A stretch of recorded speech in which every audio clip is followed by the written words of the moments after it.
Hello, everyone, and welcome to Toku Portal Podcast. I'm Ryan. With me is Okay, and today we're talking about Kishiryu Sentai Ryusoulger episode. So, three knights are working on a new attack formation. It's not something you see every day. Uh, but Melto keeps pointing out the flaws in the other's ideas. Asuna says that he'll be helpless without them if all he does is overthink. this is the only scene Ui is in for like 2 seconds, and all she does is sit there while her dad peels a banana for her.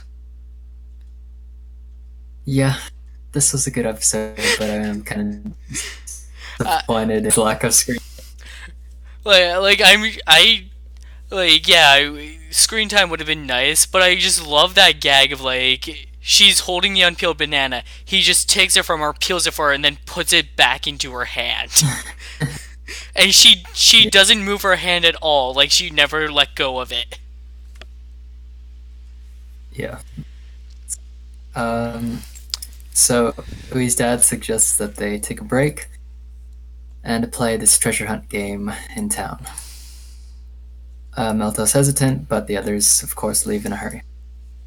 And then Bomba, somewhere else, finds a man collapsed in his shop.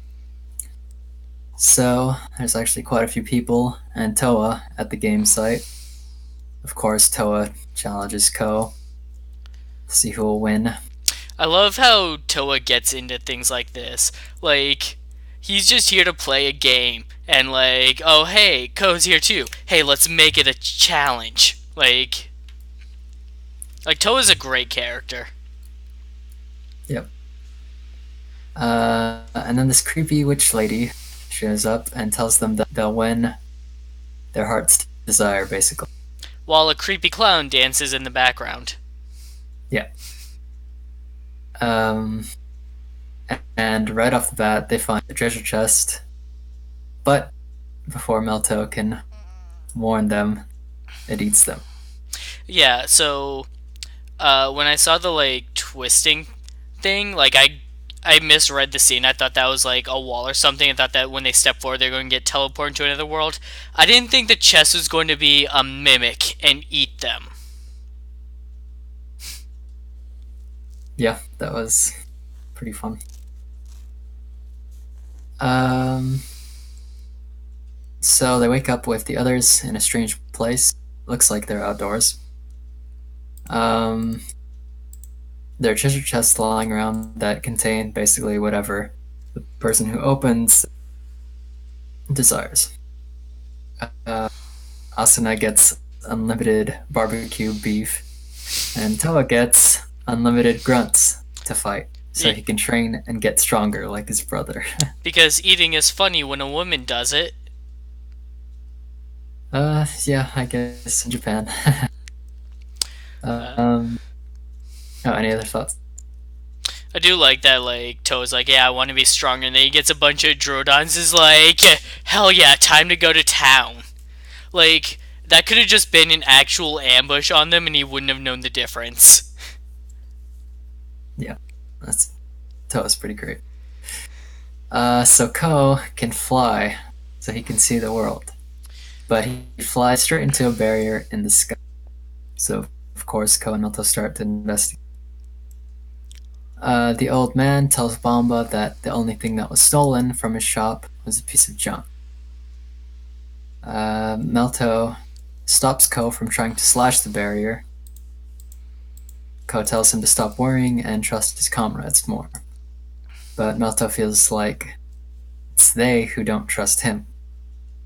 Honestly, they're being a bit too easygoing about the whole situation. Yeah, that's why this episode was so great, because it was neither of them are really right all the time. They need to Right? start working together better. Like, like this is the most careless Ko has been so far, but it's a pretty good summary of how he is pretty careless when there isn't an actual like monster right in front of him.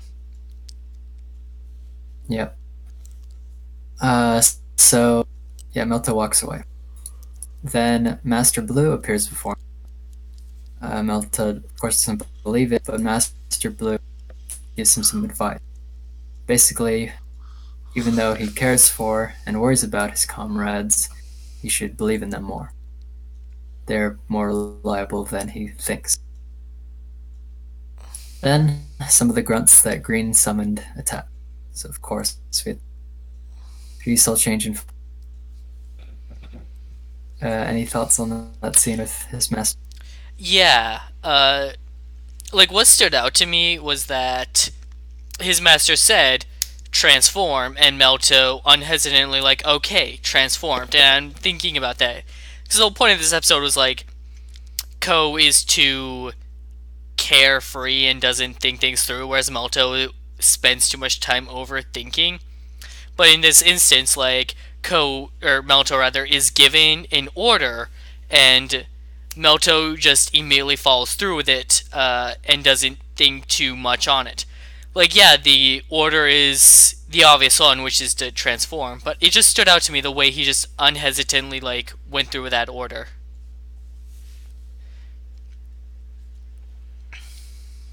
Yeah, it's kind of like even then Melto had a feeling that it was legit. Right.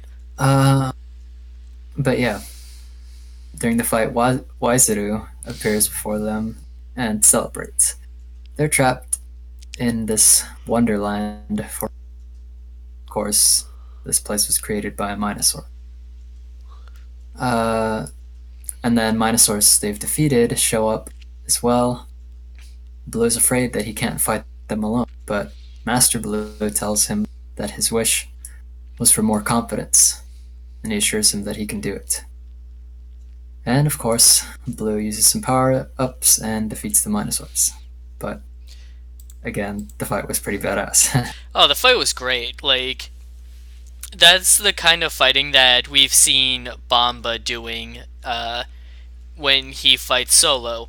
Like, just very skilled, calculated, and ready. So right now, Melto, this is like Melto like starting to get up to that same level of skill that Bomba is at, and the others will soon follow. Yep. So Master Blue disappears, and Milto finds an open treasure chest. So Bamba finds the box that the Druidon stole and fights some grunts. Green keeps summoning stronger enemies, so Red has to put him to sleep using a power up. And Melto stops Asuna from eating. So Blue comes up with a plan. Red and Pink protect him while he's brainstorming. He knows how to. The Minosaurs grow giant. Blue tells the others that they have to be defeated at the same time. And he tells them that he trusts them, and he asks them to trust his. So when Melto just like starts drawing in the sand, like as he's like clearly thinking about something, the way that Ko is just like, all right, we'll protect Melto while he's working on something. That is the level of trust that this episode is about. Where Melto doesn't think that the others trust him enough. But here we see that like, all right, Ko, even if Ko like had to learn a lesson, but like Ko realized something was going on. Like Ko is giving that level of trust to Melto here that Melto felt he wasn't getting before. Not asking like what he's doing or anything like that, not questioning him like he's up to something, let's let him finish. Let's make sure he can finish. And then to see that reciprocated later after Melto says, alright, let's use that plan from earlier. You mean the one you said wouldn't work if one of us fucks up? Yeah, I trust you. We will do this. Just, like, I could tell that, like, yeah, that made Ko feel good, I'm sure. Yeah, it was a good episode for both of them. So yeah, they basically summon their mechs. They defeat the Minosaur simultaneously and escape with Kishiryu Toriken. It's pretty nice for and the civilians are freed as well. Then Black shows up with the Minosaur host. It's the box, and inside is like a mini plastic guard, and Black destroys it. So He finally basically, got to kill a items. host. Yeah. So items can have negative energy as well going forward. It I see it as like it lost all its like sentimental value because no one cared about it anymore. Yep, basically. That shouldn't be like a physically measurable thing, but the Droidons are already magic, so whatever. Yeah, especially Wiseru. So the Oh, others. yeah, speaking of that, speaking of Wiseru. So when the box is starting to open and Creon like immediately jumps on it to try and keep it closed, notice how Wiseru doesn't even lift a finger to help. He just immediately concedes defeat and bails rather than do any physical labor. What a what an asshole. Yeah, that was pretty great. He just does not care to get his hands dirty.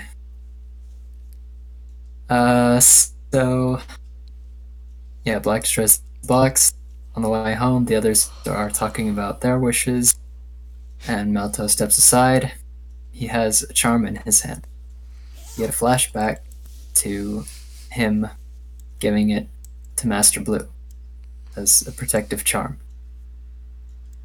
Uh, he actually found it now in that treasure chest, which makes him wonder if that was the spirit of the real Master Blue. Episode end. It was great like seeing them like you just like casually talking about what happened on their way home. Like, yeah, that was a trap and all that, but it wasn't all bad. There was some good experience in there. So I'm like, yeah, I flew today. And Toad's like, oh man, that would have been great. It's like, yeah, right? Austin over here, all she did was eat her weight in meat until she passed out.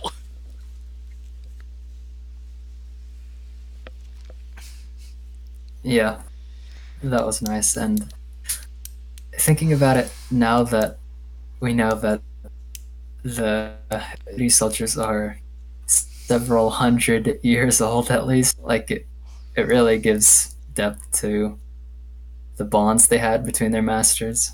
They didn't just know them for a couple years, but probably for like at least a century, which is kind of crazy And and like sad. the subtext that Master Blue was really there was there all along, but to see them like address it at the end, it was pretty good.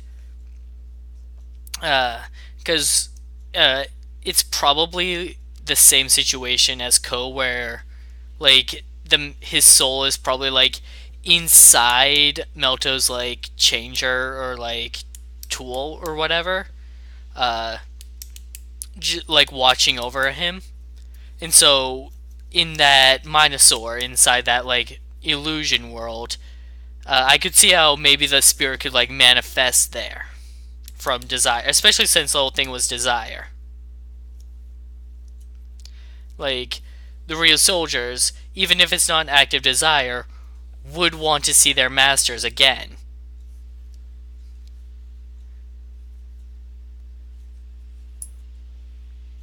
Yeah, it's it's pretty interesting. It's a pretty good episode. Uh, Character development, good fights compared to the last couple episodes that were kind of awkward. One thing I also noticed was that while all the other while all the normal humans were like falling to despair from the excess of their greed, like all that happened to Asuna was she passed out from eating too much. She wasn't like in pain or anything, and Toa was still having the time of his life through and through. Like he never stopped enjoying it. Yeah. Well, maybe it's because they stopped him before things got too bad Maybe, but my point is that he he was being willing up. to keep going way longer than Yeah, the others. yeah, that was pretty. So this overall, this was a really good Melto episode and a really good episode. It's nice to see that we're getting into more character specific episodes now. Um, we've had character focus in the previous episodes, but this one was like all right, this one is actually about Melta. This one actually gives character growth to him. Yep. And next week is going to be Asuna, Asuna. Yeah. yeah. So See what that'll be fun. she contributes to the team more so than just being like the jokes about how she's an overly strong girl. Yeah. Or terrible at singing. Uh, the, Hope we don't oh have to hear man, that again. that that was great though, where because we weren't built up to for her to be a terrible singer at all. And Yeah. so for that to just come out like that, it's like that was one of the two good parts of that episode. True. True. Uh, uh, I think I've said all I need to though. Yeah. Same. Looking forward to next. Thanks for listening, over. Yeah, this was a really good episode, but not a lot happened, so there isn't much else to discuss. So thanks for joining us tonight, everybody. We'll be back tomorrow with Kamen Rider Zio, and we're looking at returning Thursday for a special podcast on the Kamen Rider Build New World movie, Cross. So look forward to that. Thanks for listening. We'll see you next time.